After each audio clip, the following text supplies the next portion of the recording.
Hi friends, welcome to Anjali home point. ఈరోజు కొన్ని home organisation టిప్స్ని మీతో షేర్ చేసుకోబోతున్నాను. సో ఇది మా ఇంట్లో వాష్ బేసిన్ ఏరియా అండి. సో ఇల్లంతా ఆల్మోస్ట్ క్లీన్ అయిపోయింది. సో ఈ ఏరియా కొద్దిగా క్లీన్ చేస్తున్నాను. సో ఎలాగో క్లీన్ చేసిన కదా అని మీతో కూడా షేర్ చేసుకుంటున్నాను. సో చూడండి, ఆ బ్రష్ హోల్డర్స్ అన్నీ కూడా డిఫరెంట్గా ఉన్నాయి. సో మిర్రర్ కూడా ప్లెయిన్గా ఉంది. సో ఇప్పుడు వాటిని ఎలా డెకరేషన్ చేస్తున్నానో మీతో షేర్ చేసుకోబోతున్నాను. సో ఈ మల్టీపర్పస్ ఆర్గనైజర్స్ని నేనే ఈ వేస్ట్ డబ్బాలతో ప్రిపేర్ చేస్తున్నాను. సో ఇది చూడండి, క్రాక్ కూడా అయింది. మన కిచెన్ క్లీన్ చేసేటప్పుడు ఇది వేస్ట్గా కనపడింది. సో దీన్ని యూజ్ చేద్దాన్ని పక్కన పెట్టేసాను. ఇవన్నీ ఈ కప్పుని, ఈ ప్లాస్టిక్ గ్లాస్ని కూడా అలాగే పక్కన పెట్టాను. సో వీటితో మల్టీపర్పస్ బ్రష్ హోల్డర్స్ ప్రిపేర్ చేస్తున్నాను. సో ఈ మూడింటికి కూడా మిక్స్ అండ్ మ్యాచ్ లాగా ఉండేటట్టు డిఫరెంట్గా ఉంటాయి. చూడడానికి బాగోలేదు కదా. సో మిక్స్ అండ్ మ్యాచ్ లాగా ఉండేటట్టు వీటిని నేను డెకరేట్ చేస్తున్నాను ఉలెన్ థ్రెడ్తో అండ్ జూట్తో. సో గమ్ అప్లై చేస్తున్నాను. కప్పుకు మొత్తము గమ్ అప్లై చేసేసి వైట్ కలర్ ఉలెన్ థ్రెడ్ని మొత్తం చుడుతున్నాను 1 ఇంచ్ వరకు. సో ఈ విధంగా చుడుతున్నా 1 ఇంచ్ వరకు. సో చూడండి, 1 ఇంచ్ వరకు కంప్లీట్ అయింది కదా వైట్ కలర్ ఉలెన్ థ్రెడ్తో. నెక్స్ట్ జూట్ థ్రెడ్ ఉంటుంది కదా, పురుకోస, దీన్ని కూడా గమ్ అప్లై చేసేసి మొత్తం చుడుతున్నాను. కప్ చుట్టూ మొత్తం రోల్ చేస్తున్నాను.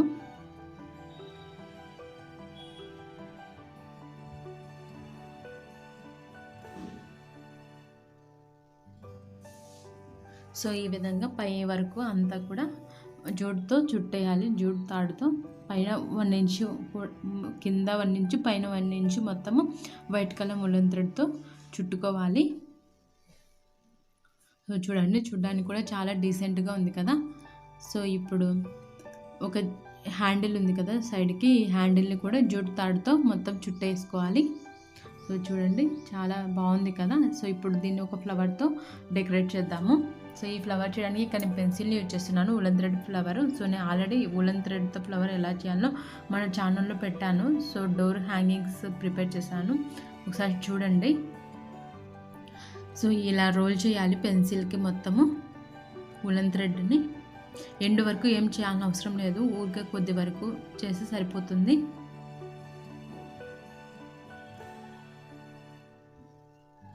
సో ఇక్కడ నేను ఇంట్లో వేస్ట్గా ఉండే వాటితోనే ఇలా మల్టీపర్పస్ బ్రష్ హోల్డర్ని యూజ్ చేసిన. ఇది బ్రష్ హోల్డరే కాదండి, స్పూన్స్కి, ఫోర్క్ కిచెన్లో కూడా యూజ్ చేసుకోవచ్చు. అలాగే పెన్సిల్స్ కూడా ఉంటాయి కదా, వాటికైనా యూజ్ చేసుకోవచ్చు. సో నేను ఇక్కడ ఏమంటే బ్రష్ హోల్డర్ లాగా ప్రిపేర్ చేస్తున్నాను. సో ఇప్పుడు ఆ ఎండ్స్ ఈ ఎండ్స్ నాట్ వేసుకోవాలి టైట్గా. సో నేను వీడియోలో చూపిస్తున్నాను కదా, అలా నాట్ వేసుకోవాలి. నాట్ వేసుకొని ఎక్స్ట్రాగా ఉండే థ్రెడ్స్ని కట్ చేసుకోవాలి.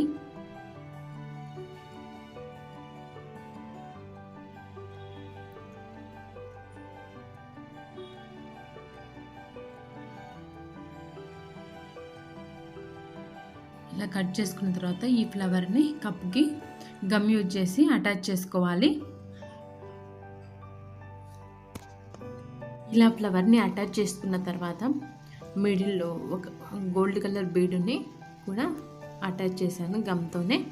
సో చూడండి, బ్యూటిఫుల్గా తయారైంది కదా. ఇప్పుడు ప్లాస్టిక్ కప్ని ఆపోజిట్ కలర్లో, ఇందాక మనం వైట్ యూజ్ చేసాం కదా, ఇప్పుడు మెరూన్ కలర్ థ్రెడ్ యూజ్ చేసి 1 ఇంచ్ వరకు చుట్టుకోవాలి కప్ చుట్టూ.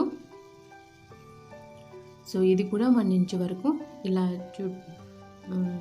ఉలెన్ థ్రెడ్తో చుట్టుకున్న తర్వాత మళ్ళీ జూట్ తాడు ఉంటుంది కదా, దాంతో చుట్టుకోవాలి. సో దానికి కప్పుకి మనం ఏ కలర్ యూజ్ చేసామో దీనికి ఆపోజిట్ కలర్ అనమాట. సో ఈ విధంగా 1 ఇంచ్ వరకు ఉలెన్ థ్రెడ్తో చుట్టుకున్న తర్వాత ఇప్పుడు జూట్తో చుడుతున్నాను. సో పైన వచ్చేసి మళ్ళీ maroon colour woollen thread use చేసి చుడుతున్నాను మొత్తము. సో ఇందాక మనం ఆ కప్పుకి మెరూన్ కలర్ ఫ్లవర్ యూజ్ చేశాను కదా, దీనికేమో white colour woollen flower use చేశాను. సో చూడండి, ఈ విధంగా 3 కూడా మిక్స్ అండ్ మ్యాచ్ లాగా ఉన్నాయి కదా. సో చూడడానికి కూడా లుక్ చాలా బాగుంది కదా. సో ఇవి మీరు ఇంట్లోనే అన్ని విధాలుగా యూస్ చేసుకోవచ్చండి. సో ఇప్పుడు నేను మిర్రర్ని కూడా డెకరేట్ చేస్తున్నాను. ఇక్కడ నేను ఫోమ్ షీట్ తీసుకున్నాను. సో వీడియోలో ఎంత ఎక్కువ అవుతుందని మీకు అన్నీ చూపించలేదు. ఇక్కడ నేను ఫోమ్ షీట్ని వెనకాల స్టిక్కర్ లాగా ఉంటుంది కదా, అలాంటి ఫోమ్ షీట్ తీసుకొని మిర్రర్కి మ్యాచ్ అయ్యే విధంగా, సో మిర్రర్ ఏ కలర్లో ఉందో ఆ కలర్కి దగ్గరగా ఉండేలా ఆ స్కై బ్లూ కలర్ తీసుకొని హార్ట్ షేప్లో కట్ చేశాను స్టిక్కర్స్ అన్నీ. సో కార్నర్స్కి మాత్రం gold colour foam sheet use చేశాను. మిడిల్ అంతా కూడా స్కై బ్లూ కలర్ ఫోమ్ షీట్ని హార్ట్ షేప్లో కట్ చేశాను. సో చూడండి, ఈ విధంగా కట్ చేసిన తర్వాత బ్లూ కలర్ ఫోమ్ షీట్ని కొద్దిగా కట్ చేసి ఇలా లైన్గా హార్ట్ షేప్ మీద లైన్గా రానిచ్చాను. చూడండి, బ్యాక్ సైడ్ స్టిక్కర్ కూడా ఉంది. సో ఇలా స్టిక్కర్ రిమూవ్ చేసి ఈజీగా మిర్రర్కి స్టిచ్ అవుతుంది. సో ఈ విధంగా కార్నర్స్ అన్నిటి కూడా గోల్డ్ కలర్ యూజ్ చేయాలి. వెనకాల బ్యాక్ కలర్ స్టిక్కర్ ఉంటుంది, అది తీసి మొత్తం మిర్రర్కి అంతా అటాచ్ చేసుకోవాలి. చూడండి ఎంత బాగుందో కదా. ఇలా గోల్డ్ కలర్ వైట్ దాని మీద స్కై బ్లూ కలర్ ఒక లైన్ లాగా రానిచ్చాను క్రాస్గా. సో ఈ విధంగా అదేవిధంగా బ్లూ కలర్ హార్ట్ షేప్ మీద గోల్డ్ కలర్ ఉంటుంది కదా, ఒక లైన్ లాగా రానిచ్చాను. సో ఆపోజిట్గా రానిచ్చాను. సో చూడండి, ఈ విధంగా నేను మిర్రర్ని డెకరేట్ చేస్తున్నాను. సో ప్లెయిన్గా ఉంటే బోర్గా ఉందని సో ఈ విధంగా నేను సింపుల్గా డెకరేట్ చేస్తున్నాను.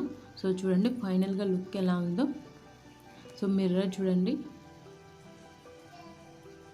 సో ఈ కార్నర్లో ఒక గ్లాస్లో నేను మనీ ప్లాంట్ని ఉంచాను వాటర్లో. సో చాలా రోజులు ఏంటంటే 1 month అవుతుంది, దానికి వేర్లు కూడా ఉన్నాయి, చూపిస్తాను. సో పైన చూడండి టూత్ బ్రష్లు టూత్ పేస్ట్లు అండ్ కోంబు టంగ్ క్లీనర్స్ అన్నీ పెట్టాను. సో చూడడానికి ఇప్పుడు చాలా బాగుంది కదా ముందు కంటే కూడా. సో చూడండి వేర్లు చూడండి ఎంత బాగా గ్రో అయ్యాయో వాటర్లో మనీ ప్లాంట్. సో చూడండి, ఇలా మనం ఇండోర్ ప్లాంట్స్ని పెంచుకుంటే మన ఇంట్లో కూడా ఎయిర్ ఫ్రెష్గా ఉంటుంది. సో వాటర్లో కూడా చాలా బాగా గ్రో అవుతుంది మనీ ప్లాంట్. ఐ హోప్ ఈ వీడియో మీకు అందరికీ యూజ్ అవుతుందని అనుకుంటున్నాను. Thanks for watching. మీకు కనుక ఈ వీడియో నచ్చినట్లయితే లైక్ చేయండి, మీ ఫ్రెండ్స్కి రిలేటివ్స్కి షేర్ చేయండి, సబ్స్క్రైబ్ చేసుకోండి. Bye friends.